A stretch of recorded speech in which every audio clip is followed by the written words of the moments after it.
Bienvenidos a una nueva edición de entrevista. No me quiero extender tanto en la presentación. Vamos a dialogar con el gobernador de la provincia de Buenos Aires, la provincia más extensa, con un 40% del padrón electoral del país. Axel Kicillof, gracias por atendernos. Me gustaría iniciar con la economía de la Argentina, que parece tener un look de crisis económicas constantes, a veces muy difíciles incluso de explicarle al exterior y al mundo, en el que si se motoriza la economía, parece que la inflación no tiene freno, o al menos es la sensación que da en la sociedad, y si se enfría la economía, se va en contra del aparato productivo y de la vida cotidiana de los argentinos. ¿Cómo se explica esto?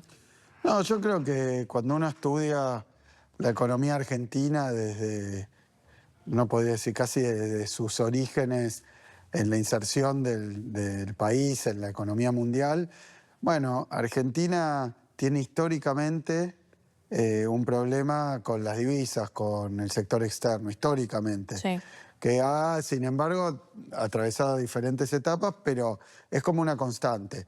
Cuando Argentina se industrializa después de la crisis del 30, se va convirtiendo en un país particular en la región, porque es un país con industria, con una industria poderosa. Acá se hacían aviones, se hacían barcos, se hacían autos, que no es lo mismo que lo que ocurre en países vecinos, exceptuando Brasil, pero es un país con una base industrial que se fue forjando.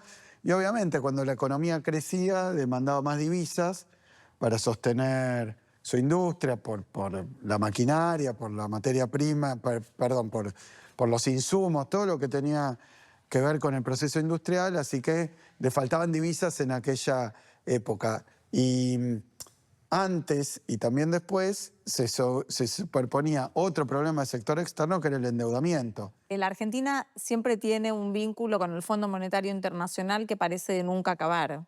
Sí, pero a todos esos episodios más bien trágicos y malos para el país, la particularidad es que con el gobierno de Macri primero y con el gobierno de Milei ahora, Argentina se convirtió en el principal deudor del planeta con el Fondo Monetario, con lo cual básicamente el fondo que debería ayudar a que el país no tenga dificultades, no tenga tropiezos con el mercado privado, lo que termina pasando es que Argentina, el principal problema que tiene hoy de deuda externa es con el Fondo Monetario. Entonces está doblemente condicionado. Y la verdad que el fondo reconoció en informes internos que los préstamos dados al gobierno de Macri fueron fallidos y que además estuvieron mal utilizados. Y pese a esa conclusión, volvió a prestar de la misma manera y vuelve a solicitar, a pedir las mismas políticas. Argentina, como dije al principio, tiene una base industrial que la caracteriza y que requiere políticas que hoy empiezan a estar más de moda que antes, ¿no? Políticas que tienen que ver con la defensa y con el cuidado de la producción y del trabajo nacional. Es de alguna manera lo que vemos que está haciendo el mismísimo Estados Unidos con su propia industria, reindustrializar su país. Argentina necesita de ese tipo de políticas, pero el fondo las prohíbe y además condiciona los préstamos a políticas inversas. Entonces yo creo que es una relación conflictiva y que con el tiempo se va a empeorar. Un poco me da pie a lo que le quiero preguntar sobre el programa económico actual, un programa económico muy enfocado desde el inicio del gobierno de Javier Milei en lo financiero y no en lo productivo. ¿Usted cree que es necesario cambiar algún tipo de carácter del Ministerio de Economía o, por ejemplo, el propio ministro, que tenga otro tipo de perfil? Mira, tal vez por un poco de solidaridad y empatía de la profesión. Yo fui ministro de Economía, así que no voy a hablar de la persona del ministro, pero el plan económico está resultando calamitoso. Y esto es desde el primer día. Tal vez, como hubo ahora hace poquito una elección, queda más claro, pero nosotros venimos denunciando desde la provincia de Buenos Aires que este programa económico no le sirve a la provincia. Bueno, nuestra provincia es una provincia de producción primaria, agropecuaria, pero también de producción industrial, de producción de minería para la construcción, de turismo, de servicios.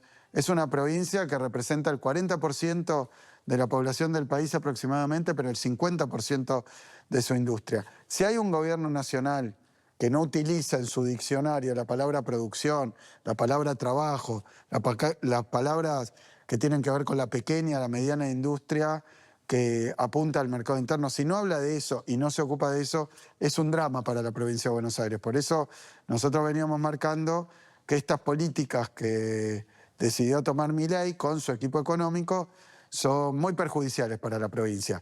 Y esto se ha visto en las últimas elecciones, porque en las últimas elecciones nuestro gobierno provincial se esperaba un resultado adverso para nosotros y sin embargo se ganó por una diferencia muy grande, que yo creo, para adjudicar de una manera justa las causas y las responsabilidades, creo que Milei se lleva mucho de la responsabilidad de la derrota, porque no hay sector económico en la provincia de Buenos Aires Que no se haya visto afectado. claro, que no sea víctima de las políticas de Milei.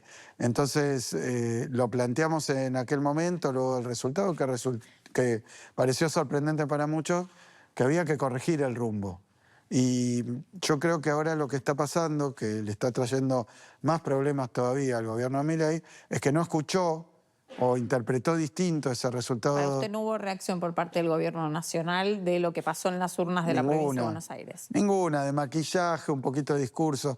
La misma noche en la que se conoce el resultado, Milei dice, bueno, escuchamos, vamos a hacer una autocrítica, y a párrafo siguiente dice, y va a seguir todo igual, la misma política con mayor dureza. Y hay mucha contradicción ahí. Y creo que estos días hemos visto cómo oscila en decir que van a cambiar, pero al mismo tiempo profundizar lo mismo. Ahora, gobernador, usted ya que trae a colación las elecciones legislativas de la provincia de Buenos Aires, en la que obtuvo un gran triunfo, incluso con amplia diferencia que nadie pronosticaba, me da un poco a pensar que, con todo respeto, son unas elecciones menores, no eran cargos ejecutivos. Sin embargo, se comunicaron con usted prácticamente todos los líderes regionales, ¿no? Claudia Sheinbaum, Lula da Silva, Yamandu Orsi, Gabriel Boric, que ya prácticamente está de salida también, porque tiene elecciones, Petro. ¿Usted no cree que eso también es un puntapié a nacionalizar su figura?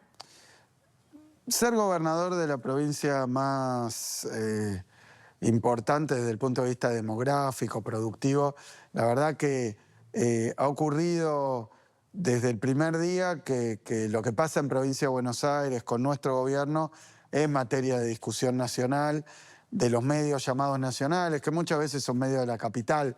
Pero lo llamaron presidentes, gobernador. Sí, sí, pero porque creo que hay un elemento, y también para decirlo de manera equilibrada, en el que contribuyó la figura de Milei.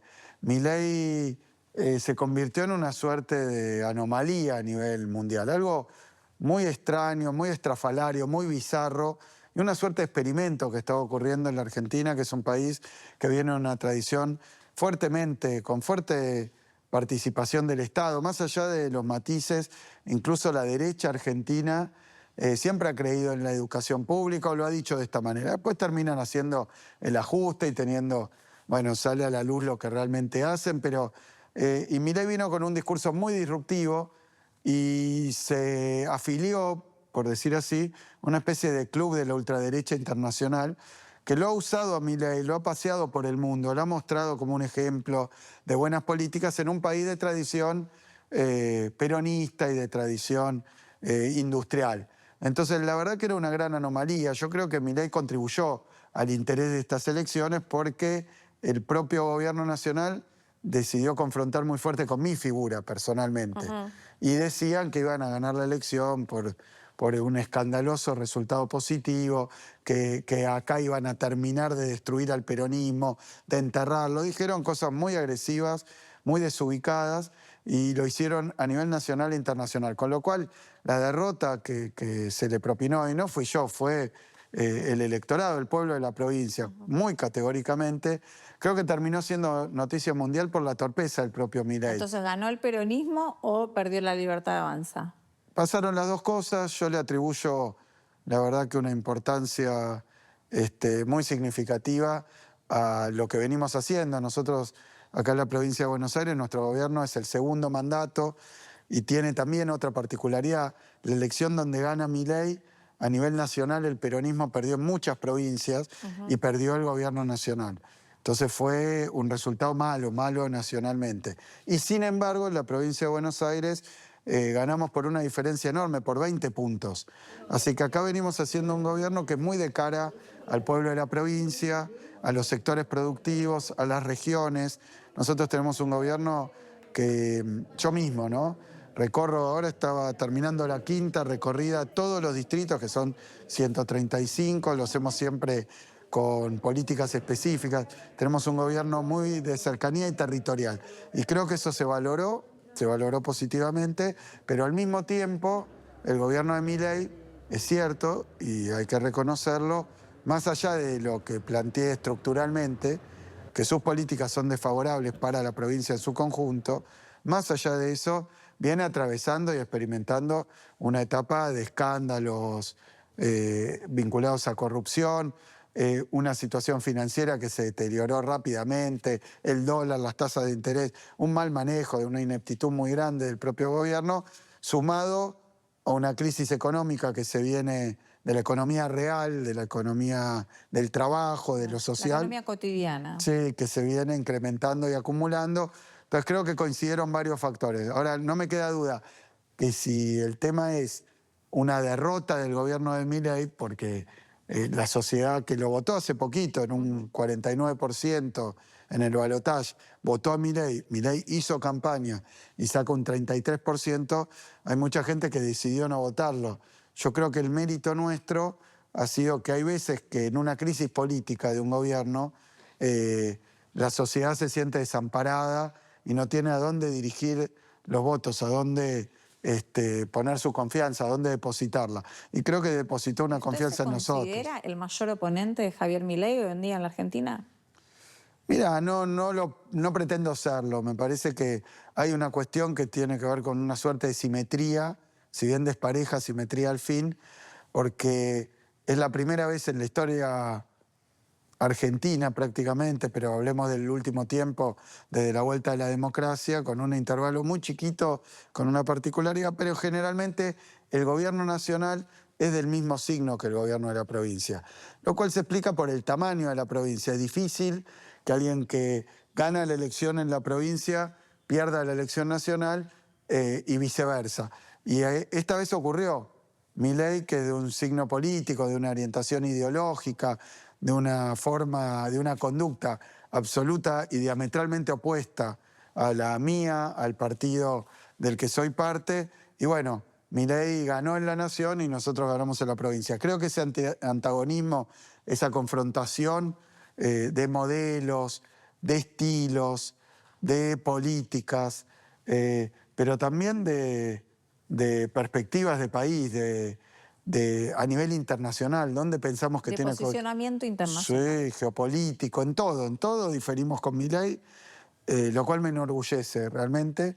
Y además, como yo vengo de un gobierno anterior, antes fui diputado, antes fui ministro de Economía, no es que mientras lo de Milei aparece como un outsider, Sí, sorpresivo, novedoso, una incógnita, una suerte de signo de interrogación. ¿Qué va a hacer Milei si llega al gobierno? Porque además tiene elementos esotéricos en su personalidad, la hermana que hace tarot, él que se comunica con un perro que aparentemente está difunto, no se sabe si el perro vive, no vive, todas cosas medio estrafalarias. Bueno, en el caso de la trayectoria política de uno y de quienes me acompañan, y la verdad que tenemos una coherencia muy grande y nadie puede decir no los conocemos, lo voté pero no sé qué va a hacer, no sé qué piensa de tal cosa. Hemos hablado durante 20 años de todos los temas y me parece que en eso también hay una diferencia muy gobernador, fuerte. hay ciertos sectores en la Argentina que hablan de o que avivan por una renuncia del presidente de la Nación, Javier Milei, o porque no termine su mandato, o porque incluso haya un juicio político. ¿Usted cree que en la Argentina hay lugar para eso hoy en día? Mira, lo he declarado abiertamente porque escuché esas posiciones. Yo estoy absolutamente en contra como gobernador de la provincia de mayor peso en la Argentina, de plantear que el gobierno puede no terminar su periodo o que Milei puede tener, como dicen algunos, algún rapto de algún tipo y abandonar la presidencia o lo que fuera. Me parece que Milei tiene una responsabilidad. La responsabilidad de origen es que fue votado en balotaje con un número significativo de votos, tiene un mandato que cumplir, por más que desde mi punto de vista lo está haciendo de una manera muy deficiente y bastante contradictoria con lo que había prometido, tiene que cumplir su mandato. Nosotros tenemos que contribuir a que lo pueda hacer, pero el gobierno, después de la derrota que tuvo en la provincia, después de las derrotas legislativas que está teniendo, después de la turbulencia que se está ocasionando económica en la economía, ¿no? Tiene que tomar nota de esto, escuchar, y yo digo, tiene que corregir el rumbo del gobierno. Se habla mucho en la prensa argentina acerca de algunas rispideces en el vínculo entre usted y la expresidenta y vicepresidenta de la Nación. ¿Usted niega los cortocircuitos en el vínculo y dentro del peronismo? No me parece que la cuestión pase por la esfera personal. Me parece que estamos hablando de algo recontra relevante, importante, que tiene que ver con la cuestión política. Y nosotros en el peronismo decimos que primero está la patria, después el movimiento, después los hombres. O sea que hoy el objetivo que tenemos en todos los sectores es encontrar un entendimiento que tenga en cuenta lo que ha ocurrido y que le pueda de nuevo proponer al pueblo, a la nación, un proyecto que vuelva a gobernar el país. Para eso nos tenemos que poner de acuerdo. Y para ponernos de acuerdo, un paso importantísimo que se ocasiona después de una charla que yo tuve como, digamos, dirigente también del peronismo con Cristina Fernández de Kirchner, que es indudablemente la dirigente más importante que tiene el país, fue 2 veces presidenta, una vez vicepresidenta, entonces, y presidenta del partido peronista. Entonces tuvimos una charla, una conversación para conseguir que en la provincia de Buenos Aires, de la que soy gobernador, no vayamos divididos, sino que vayamos con una sola boleta. Y eso funcionó tan bien, porque esa victoria que logramos sobre el gobierno, tan significativa y que ha cambiado tanto el clima político de la Argentina, tuvo mucho que ver con ir con una sola boleta. Así que yo estoy muy satisfecho y creo que fue un signo, así como la discusión, digo, es saludable, conseguir una lista de unidad creo que es un rasgo de madurez y de generosidad, porque obviamente en una negociación, en una discusión, hay que ceder también. Las políticas de Milei en el plano internacional, en el plano de la soberanía argentina, en el plano de los derechos humanos, en el plano del respeto de la democracia y la división de poderes, en el plano del respeto de la Constitución y además en el plano de la vida cotidiana, de la situación económica, de lo que ocurre con nuestra producción nacional, con nuestras empresas y con nuestros trabajadores, es de una gravedad inmensa. Si persisten estas políticas, la verdad que el daño que van a hacer, no digo irreparable, pero sí es muy grave. Entonces yo creo que estamos ante algo serio. Quiero preguntarle, porque nosotros desde la pantalla de RT seguimos mucho los juicios de YPF. Usted ya ha dado varias entrevistas en las que dijo que no se arrepentía sobre lo que vino generando cuando usted era ministro. Entonces me gustaría más que nada preguntarle por alguna reflexión de cómo son los comportamientos de los fondos buitre y de la justicia norteamericana en este sentido, ya que Miren, usted dijo que no se arrepiente de lo que pasó y de cómo se gestionó. No, hay 2 cosas. Una primera, Argentina ha sufrido varios ataques de los fondos buitres, algunos vinculados a su deuda externa, aquel default histórico de 2001, cuando entran en default, es el default más grande de la historia, 81.000 millones de dólares en default, en 2001 por políticas parecidas a las que está aplicando hoy Milei, que hoy están teniendo dificultades parecidas, sobreendeudamiento, políticas de especulación financiera, de entrada de capitales para obtener ganancias muy grandes y luego retiros masivos. Bueno, todo eso ya ha experimentado la Argentina. Y ante eso sufrimos el ataque de fondos buitres, que son quienes compran litigios, quienes compran algunos títulos, pero no son ni los propietarios ni los damnificados, sino que compran los títulos para ir a litigar a algún tribunal favorable que les dé la razón sin tenerla. Con el caso de YPF está pasando lo mismo, por eso yo sostenía que la verdad que se tomó la decisión adecuada y se hizo de una manera tan robusta la recuperación del control de la compañía, que fue votado por una mayoría inmensa en el Parlamento Nacional. Parlamento argentino se obtuvieron 208 votos, que es una mayoría enorme, enorme. Por ejemplo, estas leyes que estos decretos de Milei que hoy se están discutiendo, que son noticia mundial, consiguieron 170 y algo de votos. Lo de YPF tuvo 208 votos. Lo votó todo el Congreso, son todos abogados. O sea que la forma jurídica de hacerlo, de implementarlo, la verdad que era robusta. Lo que no era esperable es que un fondo buitre comprara una parte de esos litigios, lo compra 15 millones de dólares el litigio, encontrara un juzgado que es el segundo circuito de Manhattan o de Nueva York, donde estaba antes el juez Griesa, que también le dio la razón a los buitres contra Argentina. Ahora está la jueza Presca, que es la sucesora del juez Griesa, y le da la razón a fondos especulativos contra Argentina. Y dicta una sentencia, fíjense que el juicio lo compran por 15 millones de dólares y la sentencia que le da es por 16.000 millones de dólares. Imagínense que si era un juicio ganable o era un juicio con altas probabilidades de que tuvieran razón los demandantes, no se hubiera vendido 15 millones de dólares. Es el negocio no del siglo, del milenio. Entonces, obviamente ahí hubo una sentencia muy cuestionable. Entonces, ¿cómo no voy a defender la recuperación de YPF? Hoy, cuando se le pregunta a cualquier funcionario de este gobierno que no es muy defensor de nuestra soberanía, de nuestro interés nacional, y geopolíticamente está muy asociado a Estados Unidos, a Israel, a nivel internacional y poco más de eso, por capricho ideológico del propio presidente Milei, ¿no? Que tiene esas afinidades. Entonces, no por el interés nacional ni por ninguna explicación racional. Pero fíjense que cuando Milei dice qué tiene de potencial positivo la Argentina, bueno, YPF en vaca muerta, que es por haber recuperado la compañía. Y el otro día anunciaban un proyecto que ya estaba diseñado cuando recuperamos YPF, que ocasionó más tarde, mucho después, este juicio, y decían, esto va a traer ganancias por 50.000 millones de dólares. Eso es por haber recuperado YPF, si no, no existía.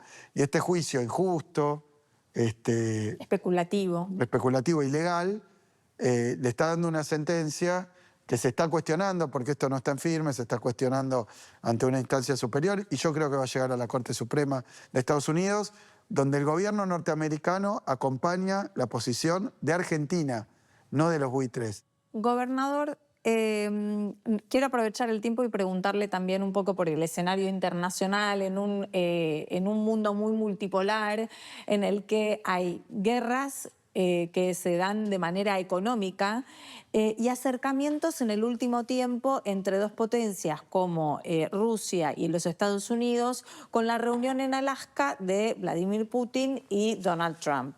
¿Usted qué análisis hace, ¿no?, de esa cumbre y de cómo está geopolíticamente el mundo? Sí, me ha tocado hablar bastante del tema y es extenso, así que voy a tratar de ser breve. Creo que es un mundo que está en transición. Lo que ha ocurrido con la presidencia de Trump es que de alguna manera Trump expresa, manifiesta o reconoce esa situación de crisis y de transición.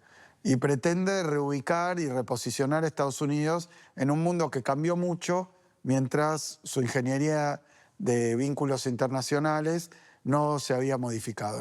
Entonces creo que finalmente Trump termina siendo un factor que permita repensar un poco el estado de la geopolítica mundial, de las relaciones financieras, económicas, comerciales, monetarias internacionales. Y de alguna manera Trump, a su modo, que es un modo a veces agresivo y a veces donde intenta imponer, como fue con las políticas tarifarias, pero a su modo está reconociendo la debilidad de Estados Unidos con esa pretendida posición de principal potencia mundial a cargo de todo el sistema internacional.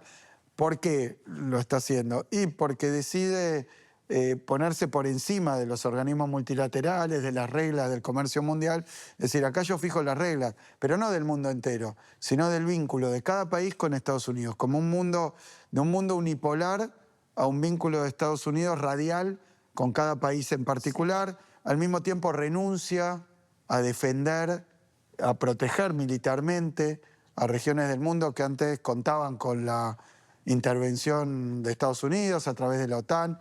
Dice, cada uno tiene que cuidarse militarmente solo y sufragarse, es decir, sostener económicamente su posición militar.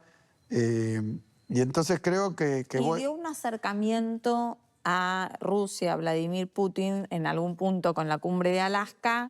cuando se produce el conflicto entre Rusia y Ucrania, que Estados Unidos toma postura muy fuertemente por la parte ucraniana y por el propio Zelensky y por el apoyo y la ayuda militar a Ucrania y la ayuda financiera y utilizar incluso el Fondo Monetario para sostener. Sí. Bueno, se arma también a nivel mundial una campaña contra Rusia y contra el gobierno ruso, y creo que Putin, más allá de las medidas que va tomando, rompe con eso. Él tiene evidentemente un vínculo personal con Putin que ha servido para, para sobreponerse a un intento que hubo de plantearlo en el plano moral o en el plano de formas de gobierno, de regímenes. Y creo que Trump rompa con esto y lo plantee como un plano de un vínculo entre dos países que, bueno, que como uno participa históricamente de la idea de la autodeterminación de los pueblos y por tanto los vínculos de Argentina con cada país, entiendo yo, que tienen que basarse en un multilateralismo y en buscar la mejor conveniencia mutua, la mutua conveniencia. Creo que estaba todo esto puesto en un plano muy contraproducente. Así que yo veo con buenos ojos que se pueda entablar un diálogo que tenga que ver con la conveniencia de los dos países y de los dos pueblos y ver si se pueden buscar soluciones, por supuesto que pacíficas, a conflictos que a veces tienen un devenir histórico que supera incluso fenómenos recientes del último tiempo, de las últimas décadas. Gobernador, me quedo sin tiempo, pero antes quiero despedir descontracturando un poco la entrevista, pidiéndole un mate, si me convida uno. Sí, perdón, porque estamos medio lejos para Y compartir después el mate. Acá voy a aprovechar, muchas gracias, voy a aprovechar, ya que me convida el mate, para preguntarle si le molesta que le digan enano soviético. No, la verdad que creo que me han insultado, me han tratado de provocar. Creo que son cosas que hace Milei para llamar la atención. A mí me gustaría que me llame de cualquier modo que se le ocurra, aún si quiere o piensa él que me puede agredir más que lo haga, que haga lo que quiera en el plano discursivo. Pero para mí es muy necesario que entable un diálogo para lograr la coordinación. Gracias, gobernador. No, muchas gracias a Y gracias a ustedes también por acompañarnos.